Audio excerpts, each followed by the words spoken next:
छत्तीसगढ़ के जम्बो खबर, किसिम किसिम के मनोरंजक कार्यक्रम और लाइव डिजिटल टीवी देखे बर हमार फेसबुक पेज न्यूज़ 36 लाइव ला फॉलो करो और लाइक करो।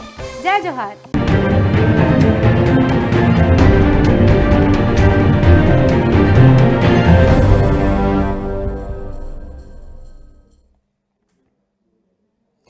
खबर छत्तीसा में आगू बढ़ो। शहर सरकार में नुमाइंदा मन चुने जा चुके हैं। दुर्ग शहर की अगर बात करें तो दुर्ग शहर के 60 वार्ड मन में कांग्रेस के 30 पार्षद चुने गए हैं, जबकि भाजपा के 16 और 13 निर्दलीय पार्षद मन चुने गए हैं। एक पार्षद जनता कांग्रेस ले चुने गए हैं। कहे का मतलब यह है कि अब महापौर पर कसरत शुरू हो गए हैं।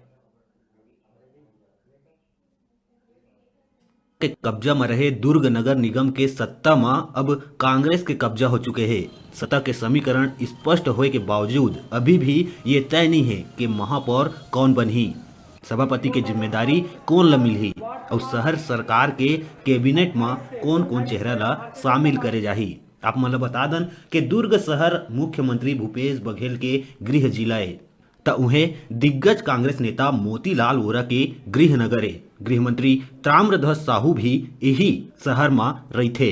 बहुमत के बावजूद विधायक अरुण वोरा समेत कांग्रेस पार्टी के प्रमुख नेता मन के सामने महापौर चयन में कई मुश्किल आई। 8 पार्षद ऐसे है जिन मन महापौर के रेस में सबले ज्यादा दमदार माने जावत है। वरिष्ठ कांग्रेस नेता मदन जैन, अब्दुल गनी और धीरज बाकलीवाल ए रेस में सबले आगे बताए जावत है। अब कांग्रेस नेता मन बर ये मुश्किल है कि महापौर पद पर आखिर काखर नाम ला आगू करे जाए। कांग्रेस में एक ही गुट है, वो है कांग्रेस का गुट, और सभी पार्षद वही निर्णय करेंगे। हम लोग उनसे सलाह मशविरा करेंगे और हमारे जिले के नेता जो चर्चा करेंगे और हमारे प्रादेशिक नेता जो चर्चा करेंगे, उसके आधार पर ही हम सर्वानुमति से महापौर का चयन करेंगे।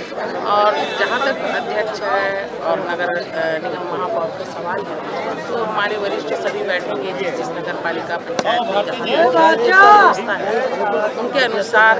अब आज तो पूरे आंकड़े रात तक सभी आ जाएंगे सबके पास, उसके बाद वरिष्ठ जैसा तय करेंगे, सब मिलकर एक अच्छा निर्णय आएगा और सभी जगह हमारे पूरे कांग्रेस का प्रचार। एक प्रस्ताव ये चलत है कि पार्षद मन के राय सुमारी बर महापौर के नाम ला आगे करे जाए। एक दूसरा प्रस्ताव ये भी है कि वरिष्ठ कांग्रेस नेता मोतीलाल वोरा और मुख्यमंत्री भूपेश बघेल के सहमति ले महापौर के नाम तय कर लिए जाए। न्यूज़ 36 पर दुर्ग ले सुनील चौहान।